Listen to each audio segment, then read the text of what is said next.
Usapang eleksyon, kinontra ni dating Pangulong Rodrigo Duterte ang pahayag ng kanyang anak na si Vice President Sara Duterte na tatakbo siya bilang senador sa 2025. Nasa frontline ng balitang yan si John Aroa.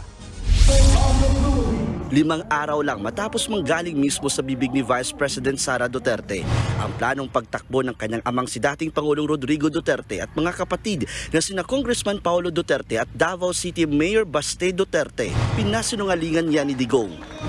Ma'am, auntie, hindi na ako bumalik ng politika. Tapos na po ako. Nawala ka kainday. Saan ka makakita dito? Tatay pati dirong anak magtakbo ng... Sinabi yan kahapon ng dating Pangulo sa Maisog Rally sa Leyte. Dagdag pa niya, hindi sila nag-uusap ni VP Sara tungkol sa politika. Iginiit din ni Digong na ang kabi-kabila nilang Maisog Rally ay hindi para patalsikin at pagbitiwin sa pwesto si Pangulong Bongbong Marcos. Hindi raw ito laban sa sinuman. Nauna naman nang sinabi ni PBBM na karapatan ng kahit sino gaya na mag-aamang Duterte na tumakbong senador. Bahala na raw si VP Sara kung saan siya papanig pagdating ng eleksyon, kung sa administrasyon ba o sa oposisyon.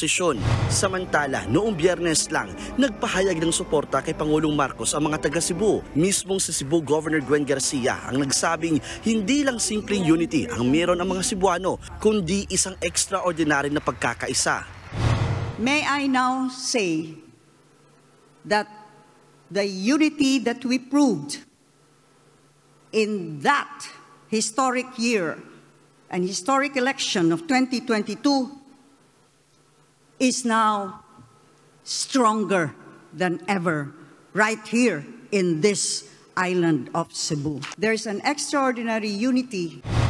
Noong Mayo lang, matatanda ang nag-resign si Garcia bilang miyembro ng PDP, ang partidong pinamumunuan ni dating Pangulong Duterte. Nitong weekend, parehong nasa Cebu sina Digong at Vice President Sara, pero magkahiwalay ang kanilang lakad. Abala ang bise sa pagpapalit ng liderato sa Department of Education. Babalik sa Cebu si VP Sara sa susunod na linggo para sa Palarong Pambansa 2024. Nagbabalita mula sa Frontline, John Aroa, News 5. Mga kapatid, Lucy Cruz Valdez po, maging maalam at may pakialam sa mga napapanahong balita sa bansa.